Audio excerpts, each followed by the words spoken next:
പിതാവിൻ്റെയും പുത്രൻ്റെയും പരിശുദ്ധാത്മാവിൻ്റെയും നാമത്തിൽ ആമേൻ.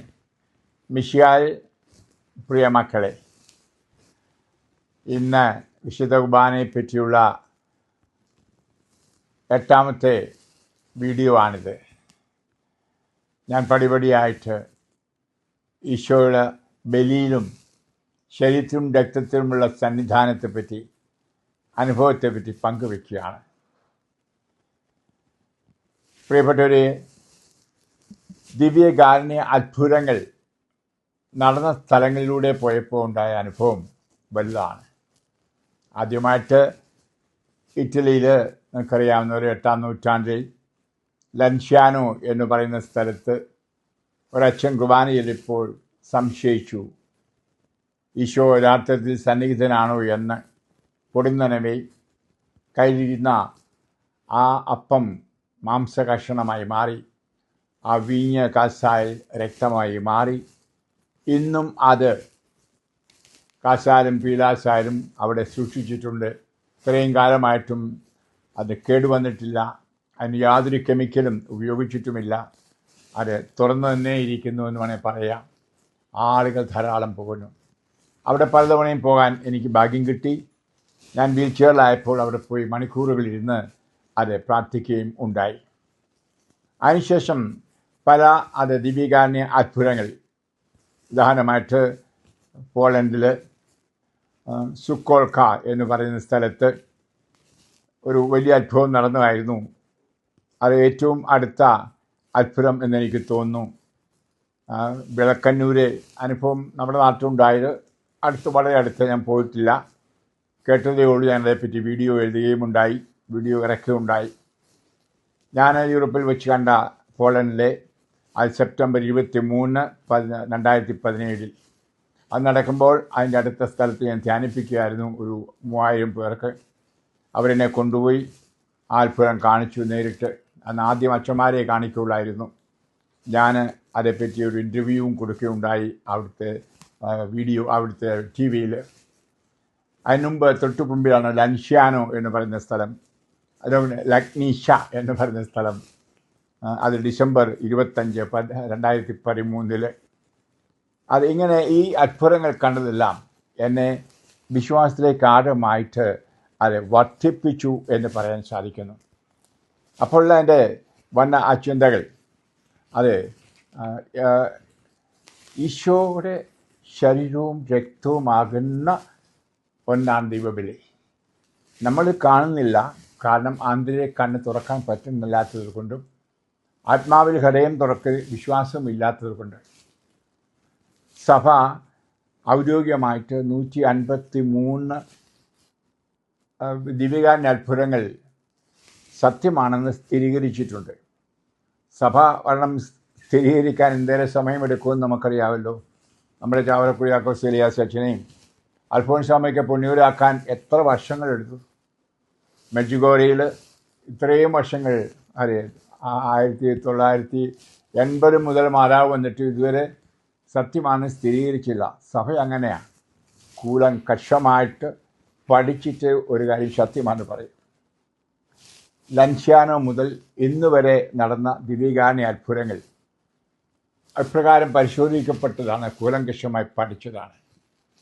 അത് നിങ്ങൾക്ക് ഇത് വിശുദ്ധ കുർബാനയെപ്പറ്റി നിങ്ങളുടെ ഗൂഗിളിൽ അടിച്ചാൽ കിട്ടും. The Eucharistic miracles.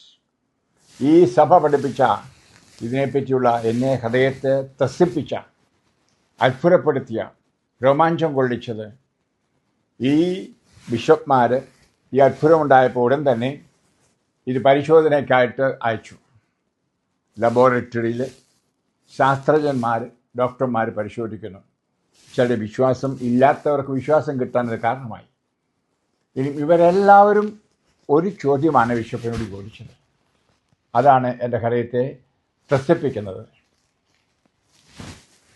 വേദനയോടെ പിടഞ്ഞു മരിക്കുന്ന ഒരു പുരുഷൻ്റെ ഹൃദയത്തിൻ്റെ പേശികൾ നിങ്ങൾ എങ്ങനെ മുറിച്ചെടുത്തു? അത് കുറ്റകരമാണ്. How could you get the cardiac tissues of a man dying in agony? It is criminal. ഞാൻ ഇംഗ്ലീഷിൽ പറഞ്ഞാണ്. ഈശോ ഒന്നാലോചിക്കണം. അതായത് കുർബാന സമയത്ത് അപ്പം ശരീരമായി മാറിയത്, അതുപോലെ വീഞ്ഞ് രക്തമായി മാറിയത് പരിശോധിച്ച ശാസ്ത്രജ്ഞന്മാർ ചോദിക്കുകയാണ്. അതായത് വേദനയിൽ പടഞ്ഞും മരിക്കുന്ന ഒരു മനുഷ്യൻ്റെ അല്ല, ഒരു ആണിൻ്റെ. ഈശോ അല്ലേ അത്? ഹൃദയത്തിൻ്റെ പേശികൾ, ആ ഹൃദയമല്ലേ കൊണ്ടുത്താൽ കുത്തി തുറക്കപ്പെട്ടത് ബലിയിൽ? ആ ഗാഗുൽത്താ ബലിയിൽ അർപ്പിക്കപ്പെട്ട് അവിടെ വെച്ച് തുറക്കപ്പെട്ട ആ ഹൃദയമാണേ ദൈവബലിയിലും മുറിക്കപ്പെടുന്നത്. പ്രിയപ്പെട്ടത് മറക്കരുത്, ചിന്തിക്കണം, ധ്യാനിക്കണം, വിശ്വസിക്കണം. വിശ്വസിച്ചേ മതിയാവും. നമുക്കറിയാം ഈശോയുടെ രക്തം ഡോക്ടർമാരെ കണ്ടുപിടിച്ചു. ഈശോ 3 വസ്ത്രങ്ങൾ ഇടുട്ടേച്ചാ പോയത്. നമുക്കെല്ലാവർക്കും അറിയാവുന്നതാണ് ടൂറിലെ തിരുക്കച്ച. ഈശോയെ പൊതിഞ്ഞ ശവശരീരം പൊതിഞ്ഞിരുന്നത്, അതിൻ്റെ രക്തം പരിശോധിച്ചു. വെറോണിക്ക ഈശോയുടെ മുഖം തുടച്ചപ്പോൾ കിട്ടിയ രക്തം, അത് ഇറ്റലിയിൽ മെനോപോളോ എന്ന് പറയുന്ന ഒരു സ്ഥലത്ത് സൂക്ഷിച്ചിട്ടുണ്ട്. അതും പോകാനും തൊടാനും ഭാഗ്യം എനിക്ക് കിട്ടി. ടൂറിങ് കച്ച തുറന്ന അവസരത്തിൽ പോകാനും കാണാനും തൊടാനും സാധിച്ചു. അതുപോലെ ഞാൻ സ്പെയിനിലാണിപ്പോൾ. വലിയ വലിയ അത്ഭുതങ്ങൾ നടന്ന സ്ഥലങ്ങളാണ്. ഈശോ ആദ്യമായി കുർബാന അർപ്പിച്ച കാസ വച്ചിരിക്കുന്ന പള്ളി ഇവിടുന്ന് ഏതാനും അടി അകലെയാണ്. ഇത് വലൻഷ്യ എന്ന് പറയുന്നു. ഇവിടുത്തെ കത്തീഡ്രൽ നിങ്ങൾക്കെല്ലാം അറിയാം. ഞാൻ വൈദികനായി 50 വർഷം തികഞ്ഞപ്പോൾ എൻ്റെ സുവർണ്ണ ജൂബിലിക്ക് അതിൽ കുർബാനയിലാണ് ഭാഗ്യവും എനിക്കുണ്ടായി. ഇതൊക്കെ നിങ്ങൾ വീഡിയോയിൽ കണ്ടതാണ്. ഇനിയും ഈ സ്പെയിനിൽ തന്നെയാണ് ഒവിയേഡോ എന്ന് പറയുന്ന ഒരു സ്ഥലത്ത് സ്പെയിനിൽ ഈശോയുടെ തല പൊതിഞ്ഞിരുന്ന വസ്ത്രം വച്ചിരിക്കുന്നത്. നമ്മൾ വായിക്കുന്നുണ്ടല്ലോ യോഹന്നാൻ എഴുതിയ സുവിശേഷം 19-ാം അധ്യായം 40 അതായത് ഈശോയുടെ ശവകുടീരത്തിലേക്ക് മഗ്ദലന പറഞ്ഞിട്ട് ശിഷ്യന്മാർ ഓടി. പത്രോസും യോഹന്നാനും കൂടെ ഓട്ടമായിരുന്നു. കാരണം ആരോ എടുത്തുകൊണ്ട് പോയി ശരീരം എന്ന് പറഞ്ഞപ്പോൾ കള്ളന്മാരെ പിടിക്കാമെന്ന് പറഞ്ഞ് പോകുന്ന അരങ്ങം യോഹന്നാൻ എഴുതിയ സുവിശേഷം 20-ാം അധ്യായത്തിൽ നമ്മൾ വായിക്കുന്നുണ്ട്. ശവസംസ്കാരത്തെപ്പറ്റി പറഞ്ഞിരിക്കുന്നതാണ് 19:40. അവർ ശരീരമെടുത്ത് തുണിയിൽ പൊതിഞ്ഞ് ശവസംസ്കാരം നടത്തിയെന്ന്. അപ്പം മഗ്ദലനായും പെണ്ണുങ്ങളും കൂടി അവിടെ ചെന്നപ്പോൾ കണ്ടില്ല. അപ്പോൾ കള്ളന്മാർ കൊണ്ടുവന്ന് വിചാരിച്ചു. ശിഷ്യന്മാർ പറഞ്ഞപ്പം ഇവർ 2 പേരും ഓടുകയാണ്. ഈ ആദ്യം ചെന്നത് യോഹന്നാനെങ്കിലും അകത്ത് കയറിയില്ല. പത്രോസാണല്ലോ മാർപ്പാപ്പ, പുള്ളിയുടെ അനുവാദം കിട്ടാതെ അകത്ത് കയറിയില്ല. ഇനിയും അവിടെ നമ്മൾ കാണുകയാണ് ആദ്യം കയറിയ പത്രോസ് എന്താണ് കാണുന്നത് എന്ന് വളരെ വ്യക്തമായിട്ട് പറയുന്നുണ്ട്. നമ്മൾ വായിക്കുന്നതാണ് യോഹന്നാൻ അധ്യായം 20. അതായത് അവനെ പൊതിഞ്ഞിരുന്ന വസ്ത്രം, മാത്രമല്ല അവിടുന്ന് മാറിക്കിടക്കുന്നു തലയിലെ ശിരോവസ്ത്രം. രണ്ടും വ്യക്തമായിട്ട് പറഞ്ഞിട്ടുണ്ട്. 19, 34, 35 വായിക്കാൻ സാധിക്കും. ഈശോയുടെ ഹൃദയം തുറക്കപ്പെട്ടപ്പോൾ ചോരയും നീരും ഒഴുകിയെന്ന്. പ്രിയപ്പെട്ടവരെ, അതിലൊക്കെ ഞാൻ പറയാൻ കാരണം ഈ ചോര പറ്റിയ ഈ 3 വസ്ത്രങ്ങളും ശാസ്ത്രജ്ഞന്മാർ പരിശോധിച്ചപ്പോൾ മനസ്സിലാക്കിയത് ഈശോയുടെ രക്തത്തിൻ്റെ ഗ്രൂപ്പ് O അല്ല, A പോസിറ്റീവ് അല്ല, AB പോസിറ്റീവാണ്. ഹല്ലേലൂയ. അതെ, ഈ 3ലും എന്നെയും ഈ എല്ലാ ദിവ്യകാരുണ്യ അത്ഭുതങ്ങളിലും ഈ രക്തം തന്നെയാണ് ശാസ്ത്രജ്ഞന്മാർ കണ്ടുമുട്ടിയത്. അതും രോമാഞ്ചം കൊള്ളിക്കുന്ന സത്യം. AB പോസിറ്റീവ്, ഈശോയുടെ തന്നെ രക്തം. പ്രിയമക്കളെ, ഇതിൽ കൂടുതൽ വിശ്വസിക്കാൻ എന്തു വേണം നമുക്ക്? ശാസ്ത്രീയമായിട്ട് പറയുന്നു, ഇതെൻ്റെ ശരീരമാകുന്നു, ഇതെൻ്റെ രക്തമാകുന്നു എന്ന് വൈദികൻ പറയുന്ന നിമിഷം അതിനെ നമുക്കറിയാം കത്തോലിക്ക സഭ പറയുന്നത് പ്രത്യേക ഒരു വാക്കിൽ ആണ്, വസ്തുഭേദം, ട്രാൻസബ്സ്റ്റാൻഷിയേഷൻ. യേശു എന്ന മനുഷ്യവസ്തു അവിടെ ഇല്ല. പിന്നെ വേറൊരു പക്ഷേ പറഞ്ഞാൽ അപ്പമില്ല, പിന്നെ വീഞ്ഞില്ല, പിന്നെയോ ഈശോയുടെ ശരീരവും രക്തം മാത്രം. അതാണ് ആ വസ്തുഭേദം. അതായത് ഈശോയുടെ സബ്സ്റ്റൻസായിട്ട്, സത്തയായിട്ട് മാറുന്ന അപ്പവും വീഞ്ഞും. ഇത് മനസ്സിലാക്കാൻ ബുദ്ധി കൊണ്ട് പറ്റത്തില്ല. വേറെ ഭാഷ പറഞ്ഞാൽ ഒരു വൈദികൻ ഇതെൻ്റെ ശരീരമാകുന്നു, ഇതെൻ്റെ രക്തമാകുന്നു താരെ പറഞ്ഞ് പിന്നീട് അവിടെ അപ്പവും വിഞ്ഞുമില്ല. അവിടുത്തെ ശരീരം അഥവാ ഹാർട്ടും രക്തവും മാത്രമേ ഉള്ളൂ. നമുക്കെന്നും ഹൃദയം മുറിച്ച് തരുന്നവനാണ് ഈശോ. ഇതാണ് ദിവ്യകാരുണ്യ സ്നേഹം. പണ്ട് ഞാൻ ചമ്മാച്ചനായിരിക്കുമ്പോൾ ഇൻഡോ പാകിസ്ഥാൻ യുദ്ധകാലത്ത് നടന്നൊരു സംഭവം ഞാൻ പറഞ്ഞതിനെ കേട്ടിട്ടുണ്ടായിരിക്കും. ഒരു മനുഷ്യൻ തൻ്റെ തുടയിലെ മാംസം മുറിച്ചെടുത്ത് ഒരു പാക്കറ്റിലാക്കി ഭാര്യയുടെ കൊടുത്തു, വറുത്ത് മക്കൾക്ക് കൊടുക്കാൻ, പട്ടിണി കൊണ്ട് മരിക്കുന്ന മക്കൾക്ക് കൊടുക്കാൻ. അവൻ ബംഗ്ലാദേശിൽ നിന്ന് ഇന്ത്യയിലേക്ക് പോകുന്ന വഴിയിൽ തിന്നാൻ കൊടുത്തത്, മാംസം മുറിച്ച് കൊടുത്തത്. എങ്കിൽ ഇവിടെ നമ്മുടെ അപ്പച്ചൻ, ഈശോ അപ്പച്ചൻ, തുടയിലെ അല്ല, കയ്യിലെ അല്ല, ഹൃദയ മാംസം മുറിച്ച് തിന്നാൻ തരുന്നു ഓരോ ദിവസവും. ആ രക്തം, പാച്ചരക്തം, അവൻ്റെ തന്നെ രക്തം കുടിക്കാൻ തരുന്നു. ഇതിൽക്കുള്ള ഒരനുഭവം എന്താണ് മക്കളെ?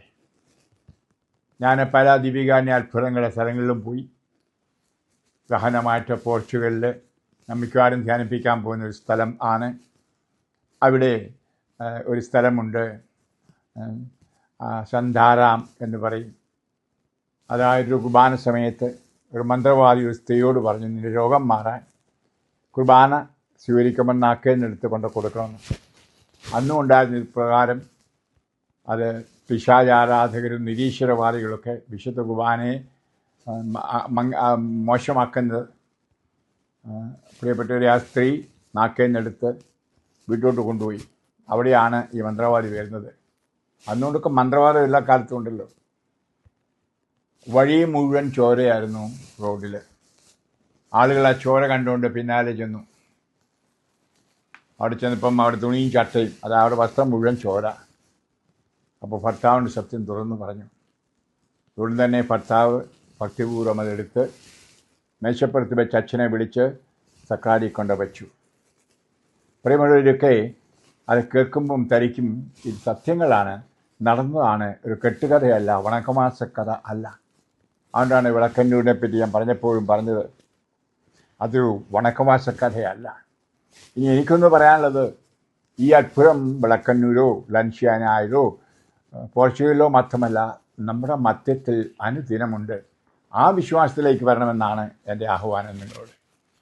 അതുപോലെ പല വിശുദ്ധരും വിശുദ്ധ കുർബാന തിന്നുകൊണ്ട് മാത്രം ജീവിച്ചവർ. അത് അടുത്തൊരു കാലത്ത് ഒരു വലിയ മിസ്റ്റിക്ക് ഒരു വിശുദ്ധയാൻ്റെ പടിയിലേക്ക് കടക്കുന്ന 50 വർഷക്കാലം മാർത്ത റോബിൻ എന്ന് പറഞ്ഞ ഒരു ഫ്രഞ്ചുകാരത്തി 1981 അവൾ മരിച്ചത്. വെറും പച്ചവെള്ളവും കുടിക്കുമായിരുന്നു, വിശുദ്ധ കുർബാനയും സ്വീകരിക്കുന്നു. 50 വർഷക്കാലം ബെഡേ കിടക്കുകയായിരുന്നു ഓർക്കണം.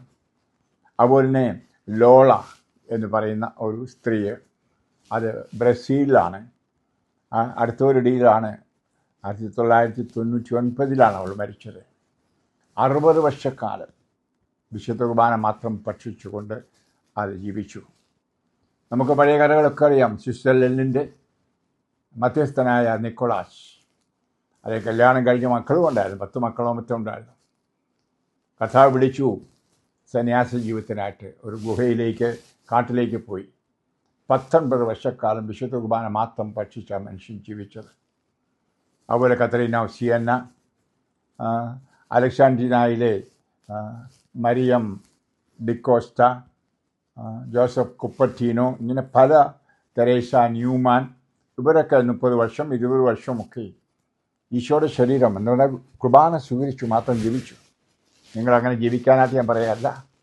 ഈശോ പറഞ്ഞു, ഞാൻ ജീവൻ്റെ അപ്പമാകുന്നവനാണ്. അപ്പം കൂടാതെ ജീവിക്കാൻ പറ്റത്തില്ല മനുഷ്യന്, ചോറില്ലാതെ ജീവിക്കാൻ പറ്റത്തില്ല. പ്രിയപ്പെട്ടവരെ, എങ്കിൽ ഈശോ ആകുന്ന അപ്പമില്ലാതെ ജീവിക്കാൻ നിനക്കും എനിക്കും പറ്റില്ല. ദിവ്യ ബലി, വിശുദ്ധ കുർബാന ജീവിതത്തിൻ്റെ അഭിവാജ്യ ഘടകം. ഇതെന്നെ ഭക്ഷിക്കുന്നവൻ എന്നിലും ഞാൻ അവനിലും വസിക്കും. അപ്പോൾ അനുദിന ബലിയിൽ പങ്കുകൊണ്ട് ശരീരവും രക്തവും ഭക്ഷിക്കുന്നവന് പറയാൻ കഴിയും, ഇനി ഞാനല്ല, എന്നിൽ ഈശോ ജീവിക്കുന്നുവെന്ന് ബോധ്യത്തോടെ പറയാൻ കഴിയും. നിന്നിൽ ഈശോ ആണ് മറ്റുള്ളവർ കാണേണ്ടതും ഈശോയിൽ നിന്നാണ് കേൾക്കേണ്ടത് നീ പറയുമ്പോൾ. അത് ഈശോയുടെ സ്വരമായിരിക്കണം നീ സംസാരിക്കുന്നത്. പ്രിയപ്പെട്ടവരെ, കൂടുതൽ വിശുദ്ധിയിൽ ജീവിക്കാനായിട്ടുള്ള മാർഗം കൂടിയാണ്. നമുക്കറിയാം വിശുദ്ധ കുർബാനയുടെ അനുദിന സ്വീകരണം. കുർബാന ആദ്യം സ്വീകരിച്ചപ്പോഴേ മരിച്ചുപോയ പുണ്യകളെപ്പറ്റി നമുക്കറിയാൻ സാധിക്കും. ചെറുപ്പം മുതലേ ആഗ്രഹിച്ച് അങ്ങനെ ഒത്തിരി വിശുദ്ധരുടെ ചരിത്രങ്ങൾ നമുക്കുണ്ട്. പ്രിയമുള്ള ഇവരുടെയൊക്കെ പുണ്യസ്ഥലങ്ങളിലൂടെ പോയപ്പോഴെല്ലാം ഈശോരായ എളിമ നമ്മോടുകൂടി ആയിരിക്കാനായിട്ട് അവൻ എന്ത് ചെയ്തു? മനുഷ്യനായി. പാപം ഒഴികെ എല്ലാ കാര്യത്തിലും നമ്മളെപ്പോലെ മനുഷ്യനായി. ആര്? ത്രിയേക ദൈവത്തിലെ രണ്ടാമത്തെ പുത്രനായ ഈശോ. പരിശുദ്ധൻ പരിശുദ്ധൻ പരിശുദ്ധൻ എന്ന സദാസമയം മാലാഹമാർ ആഘോഷിക്കുന്ന ആ ദൈവപുത്രൻ മനുഷ്യപുത്രനാകുന്നു. നോക്കൂ എളിമ. അവൻ്റെ സത്ത മാറ്റുന്നു. എന്തിന്? നമ്മൾ ശുദ്ധീകരിക്കാൻ, നമ്മളെ രക്ഷിക്കുവാൻ. അമ്മയുടെ ഉദരത്തിൽ മനുഷ്യനായി പിറക്കുന്നു. അതിനുശേഷമോ 3-4 സ്ഥലങ്ങളിൽ കൂടി നടന്നുള്ളൂ. യൂദയ, സമറിയ, അവിടെയൊക്കെ. നമ്മുടെയൊക്കെ അന്ന് ഈശോ മനസ്സിൽ കണ്ടു, ലോകത്തെല്ലായിടത്തും എനിക്ക് മുറിയപ്പെടണം, ലോകത്തെല്ലാവർക്കും ഞാൻ അപ്പമായി തീരണം. എന്താണ് മാർഗം? അങ്ങനെയാണ് മരണത്തിൻ്റെ തലേനാൾ ആ അവസാന താഴത്തിൽ വെച്ച് അപ്പം എടുത്ത് ഇതെൻ്റെ ശരീരമാകുന്നു, ഇതെൻ്റെ രക്തമാകുന്നു പറഞ്ഞ വിശുദ്ധ കുർബാന സ്ഥാപിച്ചത്.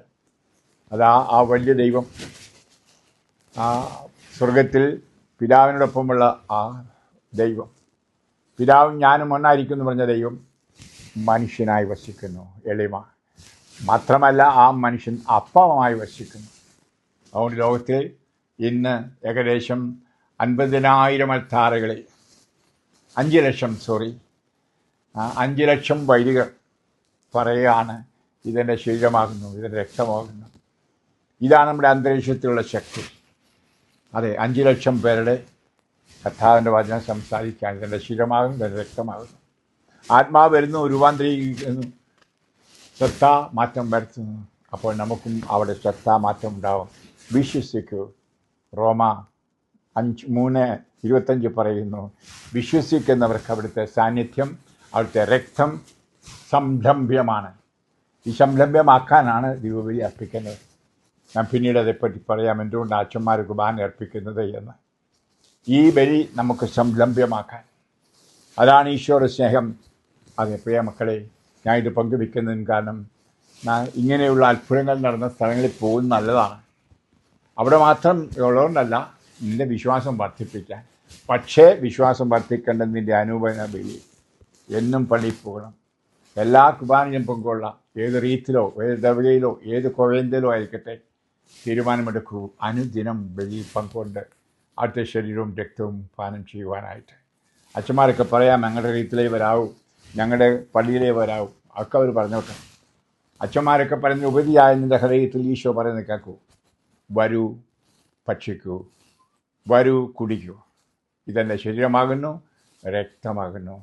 എൻ്റെ ശരീരം ഭക്ഷിക്കുകയും പാനം ചെയ്യുകയും ചെയ്യുന്നവൻ എന്നാളും ജീവിക്കും, മരിക്കുകയില്ല.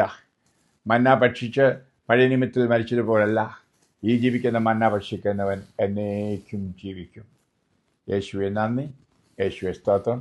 കണ്ണുകൾ അടയ്ക്കുക. കാരണമില്ല കർത്താവെ, കണ്ണുകൾ അടച്ച് കൈകൾമാരോട് ചേർത്ത് വലിക്കണമേ. മക്കളെ ആശീർവദിക്കണമേ. കൂടുതൽ വിശ്വാസത്തിൽ വിശുദ്ധ കുർബാനയുടെ സാന്നിധ്യത്തിൽ ആഴപ്പെടുവാനുള്ള കൃപ ഇവർക്ക് കൊടുക്കണമേ. നിങ്ങളോരോരുത്തരെയും മുറിയപ്പെട്ട ഹൃദയത്തിൽ അർപ്പിച്ച് ഞാൻ ആശീർവദിച്ച് അനുഗ്രഹിക്കുന്നു, സൗഖ്യപ്പെടുത്തി വിശുദ്ധീകരിക്കുന്നു. പിതാവിൻ്റെയും പുത്രൻ്റെയും പരിശുദ്ധാത്മാവിൻ്റെയും നാമത്തിൽ ആമേൻ. Praise the Lord. ഹല്ലേലൂയ.